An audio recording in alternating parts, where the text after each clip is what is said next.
അതിനെ കുറിച്ച് സാറിന് എന്താ പറയുന്നത്? നമ്മളിപ്പം വർക്ക് ചെയ്യുന്നത് തന്നെ ഒരു മേജർ ഒരു മിനി മെട്രോ സിറ്റിയിലാണ് നമ്മളിവിടെ വർക്ക് ചെയ്യുന്നത്. അപ്പം കൂടുതലായിട്ട് ഇപ്പം നമ്മളിപ്പം പൾമനോളജി OPDയിലാണ്, ശ്വാസകോശ വിഭാഗത്തിലാണല്ലോ നമ്മൾ വർക്ക് ചെയ്യുന്നത്. അപ്പോൾ കൂടുതലും നമ്മൾ കാണുന്നത് ശ്വാസകോശ സംബന്ധമായിട്ടുള്ള അലർജീസാണ് നമ്മൾ കാണുന്നത്. പക്ഷേ അലർജി എന്ന് പറയുമ്പം അത് ശ്വാസകോശത്തിനെ മാത്രം ബാധിക്കുന്ന ഒരു കാര്യമല്ല. അപ്പം ഹർഷം എൻ്റെ കൂടെ OPയിലിരിക്കുമ്പോൾ തന്നെ നമ്മൾ പക്ഷേ ഈ റെസ്പിറേറ്ററി അലർജീസ് കാണുന്നതിനോടൊപ്പം തന്നെ ഇതിൻ്റെ പലതരം വേരിയൻസും നമ്മൾ യൂഷ്വലി കാണാറുണ്ട്. എസ്പെഷ്യലി കുട്ടികളിൽ ലൈക്ക് ഇന്നലെ വന്ന ഒരു 9-year-old ബോയ്. അപ്പം ബേസിക് ഒന്ന് റെസ്പിറേറ്ററി അലർജി എന്ന് പറയുന്ന ആസ്മ ഉള്ളതാണ്. പക്ഷേ അവൻ ആദ്യമായിട്ട് നമ്മുടെ അടുത്ത് പ്രസൻറ്റ് ചെയ്തത് അവൻ്റെ സ്കിൻ അലർജീസ് കാരണമാണ്. നിർത്താതെയുള്ള ചുമയുണ്ടായിരുന്നു, അതുകൂടാതെ തന്നെ സ്കിന്നിലുള്ള അലർജീസ്, എല്ലാ ഫോൾഡ്സിലും അലർജി ആയിട്ടുള്ള ഒരു പ്രോബ്ലം. അത് ഒരു കോണ്ടാക്ട് ഡെർമറ്റൈറ്റിസ്, അറ്റോപ്പി എന്ന് പറയുന്ന അറ്റോപിക് ഡെർമറ്റൈറ്റിസ് എന്നുള്ളൊരു സംഗതിയാണ്. അപ്പം അലർജിനെ നമുക്ക് പല രൂപങ്ങളിൽ കാണാനായിട്ട് സാധിക്കും. അതിപ്പം ശ്വാസകോശ രോഗവിഭാഗത്തിൽ നമ്മളത് ചുമയും വലിവും ഒക്കെ ആയിട്ട് കാണുന്നുണ്ടെങ്കിൽ സ്കിന്നിൻ്റെ ഡോക്ടർ കാണുന്നത് അതൊരു സ്കിൻ അലർജീസ് ആയിട്ടായിരിക്കും കാണുന്നുണ്ടാവുക. കണ്ണിൻ്റെ ഡോക്ടർ കാണുന്നത് അതൊരു കണ്ണിന് ചൊറിച്ചിലായിട്ടായിരിക്കും കാണുന്നുണ്ടാവുക. ENT ഡോക്ടർ കാണും മൂക്കടവ്, തുമ്മൽ, നിർത്താതെയുള്ള തുമ്മൽ ആയിട്ട് ശ്രദ്ധിക്കാറുണ്ട്. പലപ്പോഴും ഇതെല്ലാം ഈ തരത്തിലുള്ള അലർജീസ് ഉള്ള കുട്ടികളായാലും ശരി മുതിർന്നവരായാലും ശരി കൂടെ ഒരു റെസ്പിറേറ്ററി അലർജി കാണിക്കാറുണ്ട്. അപ്പം സംഡേ ഓർ അത് നമ്മളൊരു ദിവസം ഇവരെ യൂഷ്വലി കൺസൾട്ട് ചെയ്യേണ്ട ആവശ്യം വരാറുണ്ട്. അപ്പം അലർജീനെ പറ്റി പഠിക്കുകയാണെന്നുണ്ടെങ്കിൽ, എസ്പെഷ്യലി കുട്ടികളിലുള്ള അലർജീനെ പറ്റി പഠിക്കുകയാണെന്നുണ്ടെങ്കിൽ യൂഷ്വലി പാരൻസ് അല്ലെങ്കിൽ ക്ലോസ് റിലേറ്റീവ്സ് അല്ല ആർക്കെങ്കിലും ഒരാൾക്ക് അലർജി ഉണ്ടായിരിക്കും. ഓക്കെ, അറ്റോപിക് ഡിസീസ് എന്ന് പറയുന്ന അലർജി ഉള്ള കുട്ടികളിൽ യൂഷ്വലി പാരൻസിലോ ഫാമിലി ഹിസ്റ്ററിയോ പോസിറ്റീവായിട്ട് ഉണ്ടായിരിക്കും. മിക്കവാറും ഒരു ജനിച്ചൊരു 6 months to 1 year എന്തെങ്കിലും ഒരു റെസ്പിറേറ്ററി ഇൻഫെക്ഷൻ ആയിട്ട് വന്നു എന്നോ അല്ലെങ്കിൽ പലപ്പോഴും വീസിങ് ആയിട്ട് വന്നു എന്നുള്ളോ പറഞ്ഞിട്ട് പീഡിയാട്രീഷ്യൻ്റെ അടുത്തു നിന്നും മരുന്ന് കഴിക്കുന്ന പല കുട്ടികളും നിർത്താതെയുള്ള ഇൻഫെക്ഷൻസായി എൻ്റെ പേരിൽ നമ്മളെ കൺസൾട്ട് ചെയ്യാൻ വരാറുണ്ട്. അപ്പം പലപ്പോഴും ഇൻഫെക്ഷൻസ് എന്ന് പറയുന്ന ഒരു വാക്ക് ഇൻഫെക്ഷൻ ആയിക്കൊള്ളണം നിർബന്ധമില്ല. എല്ലാത്തിൻ്റെയും തുടക്കം ഒരു പക്ഷേ അലർജി ആയിരിക്കാം. റിക്കറൻ്റ് ആയിട്ട് ഇൻഫെക്ഷൻ വരുന്ന ഒരു വ്യക്തിക്ക് പലപ്പോഴും തുടക്കക്കാരൻ അല്ലെങ്കിൽ അടിസ്ഥാന കോസ് അലർജി ആയിരിക്കാം. അപ്പം അലർജി ഉണ്ടോ ഇല്ലയോ എന്നുള്ളത് കണ്ടുപിടിക്കേണ്ടത് വളരെ ഇമ്പോർട്ടൻ്റ് ആണ്.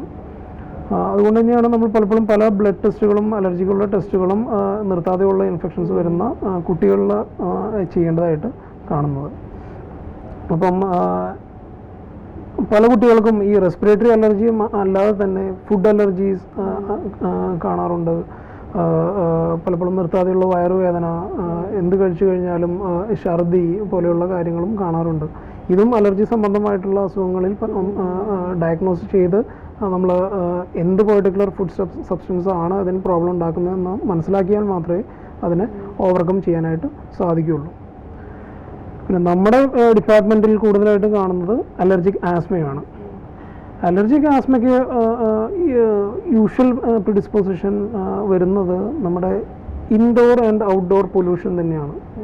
ഓക്കെ, അടിസ്ഥാനപരമായിട്ട് നമ്മുടെ രക്തത്തിനകത്തോ അല്ലെങ്കിൽ ജനറ്റിക് ആയിട്ടോ നമ്മുടെ ശരീരത്തിനുള്ളിൽ അലർജി ഉണ്ടാക്കുന്ന ആൻറ്റിബോഡി ലെവൽ ഉണ്ടായിരിക്കും. പക്ഷേ അലർജി ഉണ്ടാക്കുന്ന ആൻറ്റിബോഡി ലെവൽസ് ശരീരത്തിൽ കൂടുതലായതുകൊണ്ട് മാത്രം ഒരു അലർജി മാനിഫെസ്റ്റ് ചെയ്യണമെന്ന് നിർബന്ധമില്ല. അതിന് ട്രിഗർ ചെയ്യാനുള്ള പല ഫാക്ടേഴ്സും ഉണ്ട്. ലൈക്ക് ഇൻഡോർ പൊല്യൂഷൻ എന്ന് പറയുന്ന നമ്മുടെ സാധാരണ കിടക്കുന്ന ഡെയിലി കിടക്കുന്ന കട്ടിൽ പുതപ്പ്, കട്ടിൽ വിരി, തലയണ ഒരു നൊട്ടോറിയസ് ആയിട്ടുള്ള ഒരു സംഭവമാണ്. എസ്പെഷ്യലി കോട്ടൺ മൂലമുള്ള സംഭവങ്ങൾ, കാർപ്പറ്റ്, അതുപോലെ തന്നെ കേർട്ടൻസ്, വീട്ടിലുള്ള കോക്രോച്ചസ്, മൂട്ട പോലെയുള്ള കാര്യങ്ങളുണ്ടെന്നുണ്ടെങ്കിൽ അത്, പൊടി, ആസച്ചുള്ള പൊടി, വീടിനകത്തുള്ള പുക, അതിപ്പം പുക വലിക്കുന്ന ഒരാളുണ്ടായിരിക്കണം എന്ന് നിർബന്ധമില്ല. പലപ്പോഴും നമ്മൾ നമ്മുടെ റിലീജിയസ് ആയിട്ടുള്ള കാര്യങ്ങൾക്ക് ചന്ദനത്തിരി പോലുള്ള കാര്യങ്ങൾ, പിന്നെ നമ്മുടെ കൊച്ചിയിലാണെന്നുണ്ടെങ്കിൽ കൊതുകിന് റിപ്പല്ലൻസ്, മോസ്കിറ്റോ റിപ്പല്ലൻസ് ഇല്ലാത്ത ഒരു കാര്യം ആലോചിക്കാൻ നമുക്ക് പറ്റില്ല. അപ്പം മോസ്കിറ്റോ റിപ്പല്ലൻസ്, രൂക്ഷമായിട്ടുള്ള ഗന്ധം, അതുപോലെ തന്നെ സ്പ്രേസ്, ഡിയോ സ്പ്രേസ്, അതുപോലെ തന്നെ പല ഫങ്ഷൻ സ്മെൽസും ഒക്കെ ട്രിഗറിങ് ഫാക്ടേഴ്സായിട്ട് വരാറുണ്ട്. ഇപ്പോൾ ഔട്ട്ഡോർ നോക്കുകയാണെന്നുണ്ടെങ്കിൽ മേജർ സ്മോക്ക്, ഓട്ടോമൊബൈൽ സ്മോക്കും അതുപോലെ തന്നെ ഡസ്റ്റും.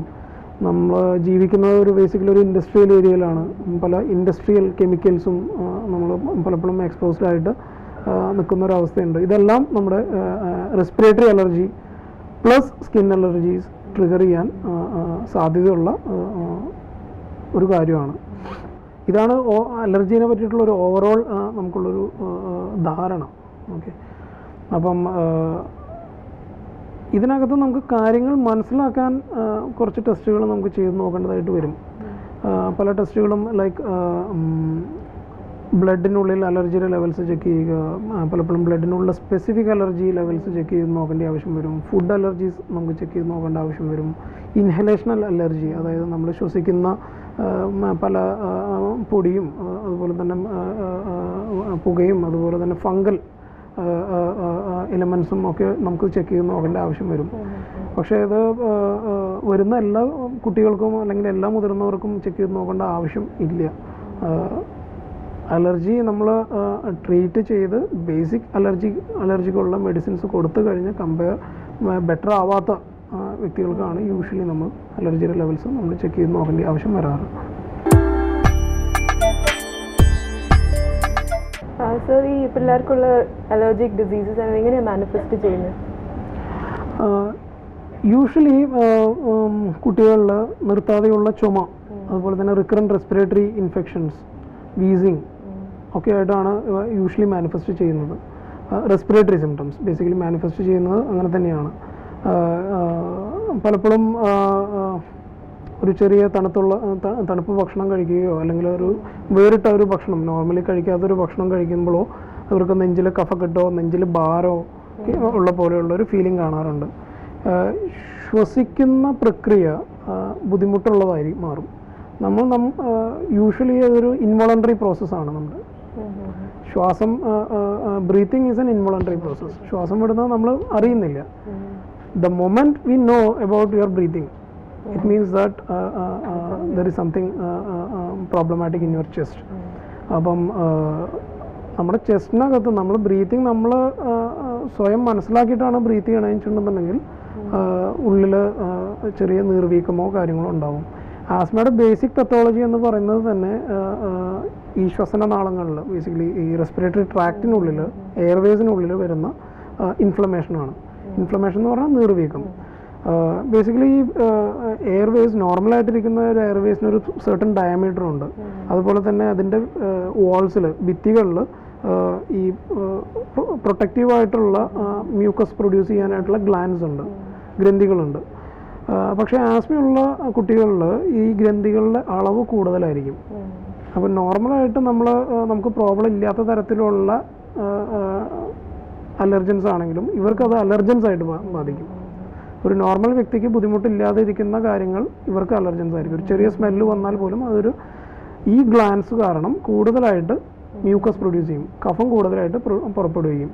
അത് കൂടാതെ തന്നെ അതിൻ്റെ മറ്റൊരു പെത്തോളജി എന്ന് പറയുന്നത്, പ്രോബ്ലം എന്ന് പറയുന്നത്, ഈ അലർജനെ എക്സ്പെൽ ചെയ്യാനായിട്ട് ഈ ശ്വാസനാളങ്ങളെല്ലാം ചുരുങ്ങും.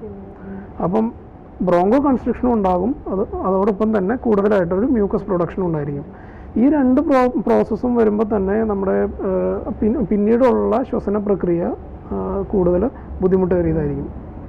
അപ്പം ആ ചെസ്റ്റിലുള്ള ടൈറ്റ്നസ് അല്ലെങ്കിൽ വീസിങ്, ചുമ, കഫം കൂടുതലായിട്ട് വരിക, അല്ലെങ്കിൽ ചുമ പ്രൊഡക്റ്റീവ് കഫമായിരിക്കും, പക്ഷേ എന്നിരുന്നാലും കഫം പുറത്തോട്ട് കളയാൻ പറ്റാത്ത തരത്തിലുള്ള അവസ്ഥ വരുന്നത് യൂഷ്വലി ആസ്മയുടെ മാനിഫെസ്റ്റേഷൻസ് ആണ്.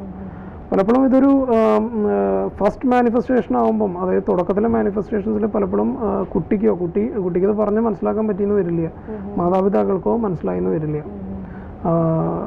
പിന്നെ പലപ്പോഴും ഒരു ഫസ്റ്റ് എപ്പിസോഡ് വളരെ സിവിയറായിട്ട് വരുന്ന അവസ്ഥ വരാറുണ്ട്. പലപ്പോഴും ഒട്ടും ശ്വാസം കിട്ടാത്തൊരു അവസ്ഥയിൽ പലപ്പോഴും കുട്ടികളെ കാഷ്വാലിറ്റി എമർജൻസി മെഡിസിനിൽ കൊണ്ടുവന്ന് നെബുലൈസേഷനും കാര്യങ്ങളും കൊടുക്കുന്ന അവസ്ഥയും പലപ്പോഴും കാണാറുണ്ട്. ഇതൊക്കെയാണ് യൂഷ്വൽ സിംറ്റംസ്, ഈ അലർജിക് ആസ്മയുടെ യൂഷ്വൽ സിംറ്റംസ് വരുന്നത്. പിന്നെ ഈ എല്ലാം അലർജിക് മാനിഫെസ്റ്റേഷൻ കിഡ്സിനും ബ്രോങ്കിയൽ ആസ്മ ഫ്യൂച്ചറിൽ വരും എന്ന് നമുക്ക് പറയാൻ പറ്റുമോ? എല്ലാവർക്കും വരുമെന്ന് പറയാൻ പറ്റില്ല, പക്ഷെ വരില്ല എന്നും എക്സ്ക്ലൂഡ് ചെയ്യാനും ബുദ്ധിമുട്ടാണ്. അപ്പോൾ അതുകൊണ്ട് തന്നെ നമുക്ക് ഇതിനുള്ളിലുള്ള സ്പെസിഫിക് ആയിട്ടുള്ള സിംറ്റംസ്, ഈ ചെറിയ ചെറിയ സിംറ്റംസ് എന്തൊക്കെയാണെന്നുള്ളത് മനസ്സിലിരിക്കേണ്ടത്. അലർജി ഒരു തരത്തിലുള്ളെങ്കിൽ മറ്റു തരത്തിലുള്ള ഒരു അലർജി ഉള്ള മനസ്സിലാക്കിയിട്ടുള്ള ഒരു വ്യക്തി അല്ലെങ്കിൽ കുട്ടി ഈ റെസ്പിറേറ്ററി അലർജി ആസ്മയുടെ എല്ലാ സിംറ്റംസും മനസ്സിലാക്കിയിരിക്കേണ്ടത് നിർബന്ധമാണ്. ബിക്കോസ് ലങ്സ് ഒരു മേജർ ഇമ്പോർട്ടൻ്റ് ഓർഗനാണ് നമ്മുടെ ശരീരത്തിൻ്റെ ഉള്ളിലോട്ട് ഓക്സിജൻ, ബ്ലഡിനകത്തോട്ട് ഓക്സിജൻ കൊടുക്കുന്ന ഒരു അവയവമാണ് നമ്മുടെ ലങ്സ്, ശ്വാസകോശത്തിൻ്റെ കപ്പാസിറ്റി കുറയുന്ന തരത്തിൽ ഈ ആസ്മയോ ഫോർ ദാറ്റ് മാറ്റർ എന്ത് അസുഖമോ വന്നു കഴിഞ്ഞാൽ തന്നെയും basically it will adversely effect all the organ functions. Even നമ്മുടെ ഡേ ടു ഡേ ആക്ടിവിറ്റീസ് എല്ലാതും മോശമായിട്ട് വരാൻ സാധ്യതയുണ്ട്. അപ്പം ആസ്മയുടെ ഓരോ ചെറിയ സിംറ്റംസും നമുക്ക് മനസ്സിലാക്കുകയും അത് ഏർലി സ്റ്റേജിന് കണ്ടുപിടിക്കുകയും ചെയ്യേണ്ടത് അത്യാവശ്യമാണ്.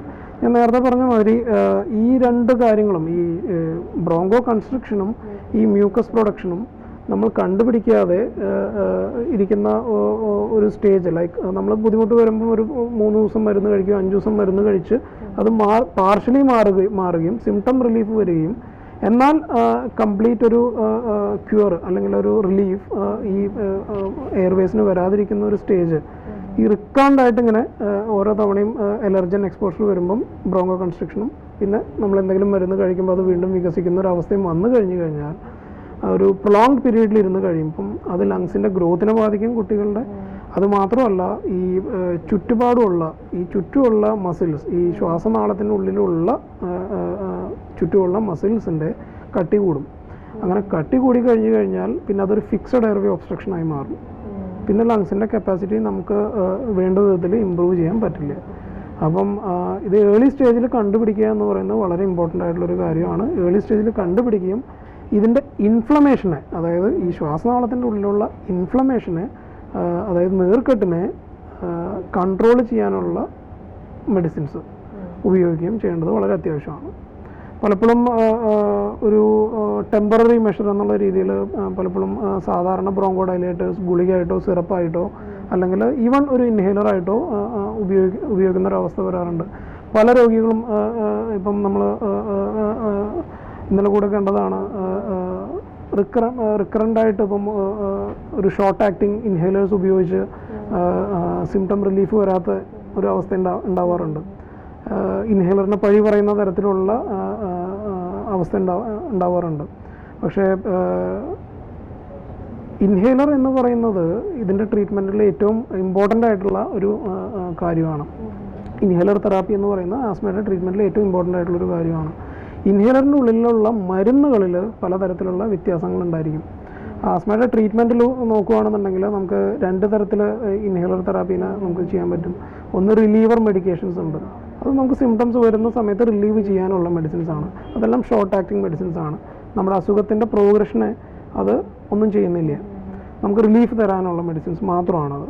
ഈ റിലീഫ് തരാനുള്ള മെഡിസിൻസ് നമ്മൾ കൂടെ ഉപയോഗിക്കുന്നത് കൊണ്ട് നമുക്ക് പ്രത്യേകിച്ച് ഉപകാരമില്ല, മറിച്ച് ഉപദ്രവം ഉണ്ടായിരിക്കും. ഓക്കെ, ഇൻഹേലറിനോടുള്ള വിശ്വാസം നഷ്ടപ്പെടും, അതുപോലെ തന്നെ ആ മരുന്നുകളോടുള്ള വിശ്വാസം തന്നെ നഷ്ടപ്പെടും. എന്നിട്ടാണ് പലരും ഓൾട്ടർനേറ്റീവ് മെഡിസിനിലോട്ട് പലപ്പോഴും പോവുകയും പിന്നീട് അത് വിട്ടുമാറാത്തൊരവസ്ഥ വരുമ്പം തിരിച്ച് എത്തുകയും ചെയ്യുന്നു. രണ്ടാമത്തെ ഈ റിലീവർ മെഡിക്കേഷൻസ് അല്ലാതെ തന്നെ വരുന്ന ഒരു ഗ്രൂപ്പാണ് കൺട്രോളർ മെഡിക്കേഷൻസ്. ഈ കൺട്രോളർ മെഡിക്കേഷൻസ് ആണ് ബേസിക്കലി ആസ്മയുടെ പെത്തോളജി, അതായത് നമ്മുടെ ഈ നീർക്കെട്ടിനെയും ഈ ബ്രോങ്കോ കൺസ്ട്രക്ഷനെയും അഡ്രസ്സ് ചെയ്ത് അത് രണ്ടാമത് വരാതിരിക്കാൻ നോക്കുന്ന മെഡിസിൻസ് ഈ കൺട്രോളർ മെഡിക്കേഷൻസ് ആണ്. ഈ കൺട്രോളർ മെഡിക്കേഷൻസ് റെഗുലറായിട്ട് ഉപയോഗിക്കേണ്ട അവസ്ഥ അത് നമുക്ക് ഡയഗ്നോസിസ് ചെയ്യുമ്പോൾ തന്നെ നമ്മൾ കുട്ടികളെ സ്റ്റേജ് ചെയ്യണം. സ്റ്റേജ് ചെയ്ത് സിംറ്റംസ് എല്ലാം സ്റ്റേജ് ചെയ്തതിന് ശേഷമാണ് നമുക്ക് കൺട്രോളർ മെഡിക്കേഷൻസ് വേണോ വേണ്ടയോ എന്നുള്ളത് ആലോചിക്കണം. പിന്നെ ഈ സ്പെസിഫിക് ആയിട്ട് ഇപ്പം അലർജി ടു ഡസ്റ്റ് അല്ലെങ്കിൽ അലർജി ടു മൈറ്റ്സ് ഒക്കെ നമ്മൾ കാണാറുണ്ടല്ലോ. അങ്ങനെയൊക്കെ കണ്ടുപിടിച്ച് കഴിഞ്ഞാൽ അതിനെ അവോയ്ഡ് ചെയ്താൽ കംപ്ലീറ്റ്ലി മാറും എന്ന് പറയാൻ പറ്റുമോ? അതിനെ അവോയ്ഡ് ചെയ്താൽ കംപ്ലീറ്റ്ലി മാറും. പക്ഷേ അത് അവോയ്ഡ് ചെയ്യുക എന്ന് പറഞ്ഞാൽ it's better easily said than done. അപ്പം ഒരു സ്പെസിഫിക് അലർജി മാത്രമൊക്കെ ഉള്ളൂ എന്നുണ്ടെന്നുണ്ടെങ്കിൽ നമുക്ക് ഇമ്മ്യൂണോതെറാപ്പി പോലുള്ള കാര്യങ്ങളിൽ ചെയ്ത് അതിനെ മാറ്റിയെടുക്കാൻ പറ്റുന്നതാണ്. പക്ഷെ മൾട്ടിപ്പിൾ അലർജൻസ് എല്ലാം പോസിറ്റീവായിട്ട് നിൽക്കുന്ന കുട്ടികളുണ്ട് എന്നുണ്ടെന്നുണ്ടെങ്കിൽ ഈ ഇമ്മ്യൂണോതെറാപ്പി ചെയ്യാം. പക്ഷേ അത് കൂടുതൽ കുട്ടികളിൽ നമുക്ക് കൂടുതൽ ടൈം കൺസ്യൂമിങ്ങും കോസ്റ്റും ഇൻക്വയർ ചെയ്യുന്നൊരു കാര്യമാണ്. ഇമ്മ്യൂണോതെറാപ്പിയിൽ യൂഷ്വലി രണ്ടായിട്ട് ഡിവൈഡ് ചെയ്യാം. ഒന്ന് സബ്ലിംഗ്വൽ ഇമ്മ്യൂണോതെറാപ്പി ഉണ്ട്. മെഡിസിൻ വായിൽ വെച്ചിട്ട് നമ്മൾ അതിന് സ്പെസിഫിക് ആയിട്ടുള്ള ഇമ്മ്യൂണോതെറാപ്പി നമ്മളിപ്പം ഡസ്റ്റ് മൈറ്റ് ആണെന്നുണ്ടെങ്കിൽ ഡസ്റ്റ് മൈറ്റിനെതിരെയുള്ള ഇത് കൊടുക്കുക എന്നുള്ളത്. അതുപോലെ തന്നെയുള്ള ഇതാണ് ഇഞ്ചെക്റ്റബിൾ ഇമ്മ്യൂണോതെറാപ്പീസ് നമ്മൾ കൊടുക്കുന്നത്. ഇതെല്ലാം സ്പെസിഫിക് ആയിട്ടുള്ള ഇതിന് വേണ്ടിയിട്ട് കൊടുക്കുന്ന കാര്യമാണ്. അത് പ്രൊലോങ്ഡ് കോഴ്സ് ആയിരിക്കും. ഒരു ഇഞ്ചക്ഷൻ കൊണ്ടോ അല്ലെങ്കിൽ കുറച്ച് 2-3 ഇഞ്ചക്ഷൻ കൊണ്ടോ തീർക്കാൻ പറ്റുന്ന കാര്യമല്ല. പിന്നെയുള്ള ഈ ലിസ്റ്റിൽ കംപ്ലീറ്റ് വരുന്ന ആളുകൾക്ക് ഇപ്പം കൂടുതലായിട്ട് നമ്പർ ഓഫ് അലർജൻസ് കൂടുതലായിട്ടുള്ള ആളുകൾക്ക് നമുക്ക് ചെയ്യാൻ പറ്റുന്ന ഒരു കാര്യം എന്ന് പറഞ്ഞാൽ ആൻറ്റി-IgE തെറാപ്പിയാണ്. ആൻറ്റി-IgE തെറാപ്പി വളരെ കോസ്റ്റ്ലി ആയിട്ടുള്ളൊരു ട്രീറ്റ്മെൻറ്റ് തന്നെയാണ്. അതും സ്പെസിഫിക് ക്രൈറ്റീരിയ ഫിറ്റ് ആവുന്ന, അതായത് ഒട്ടും സിംറ്റം റിലീഫ് വരാത്ത, ഇപ്പം ഇൻഹേലേഴ്സ് ആയാലും ശരി, നമുക്ക് ഗുളികകളായാലും ശരി, ഇതൊന്നും വെച്ചിട്ടും സിംറ്റം റിലീഫ് വരാത്ത ആളുകൾക്കാണ് നമ്മൾ പലപ്പോഴും IgE തെറാപ്പി കൊടുക്കേണ്ടി വരുന്നത്.